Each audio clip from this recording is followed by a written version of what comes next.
Well, the Federal Reserve this week raised its key interest rate by 1/4 percentage point. It's the second hike in 3 months. In this morning's Economic 360, Mike Denneman and Jamie Smith discuss why the Fed decided to move and what that means for the economy. Gentlemen. Thanks, Peg. Mike, thanks for being here again. Good morning. So tell me exactly, what did the Fed do? Sure. So here we are again, Jamie, talking about the Fed. I feel like we do that. It's one of our favorite topics. It is. Thank goodness for the Fed. We never run out of material. But as Peg said, this past week they nudged higher their target for Fed funds rate by 1/4 point to the new target of 0.75 or 0.75%. And although that might seem on the minuscule side, it is very important for our economy as a whole. Remember that both the financial markets and financial institutions, banks and insurance companies, they follow suit for what the Fed does. So we can expect higher interest rates in the near future.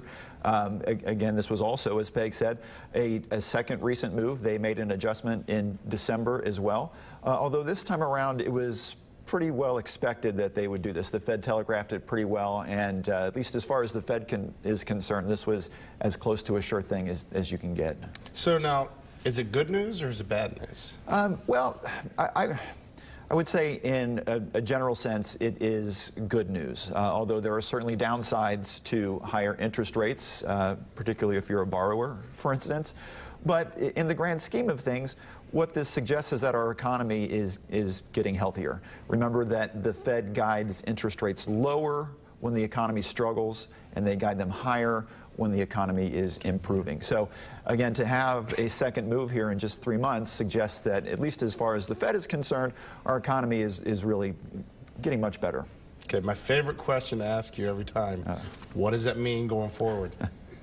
Well, so, there might be some good news in that regard as well. One of the biggest complaints about the Fed in the recent past is how inconsistent they have been, that they might hint at doing one thing and then do another or not do anything at all. And so that leads to some concern in the financial markets when there is uncertainty that tends to lead to some volatility. And so the more consistent the Fed can be, the better. Last year, prime example, most of us thought they were going to move multiple times. They did not. Now, though, it seems as maybe we're getting on a more systematic schedule. They've hinted that for the balance of the year, they're going to make a couple more moves. So if we can stay on this kind of systematic regimen, that leads to certainty in the market, and that helps people to forecast and plan accordingly. So some higher rates, but yet at the same time, higher returns, and knowing that the economy's pumping the way it should be. Exactly. Excellent. Well, as always, thanks for bringing the knowledge into us, and just remember to bring that crystal ball the next time, because I know sometimes we need it. Need to keep it handy. All right, thanks.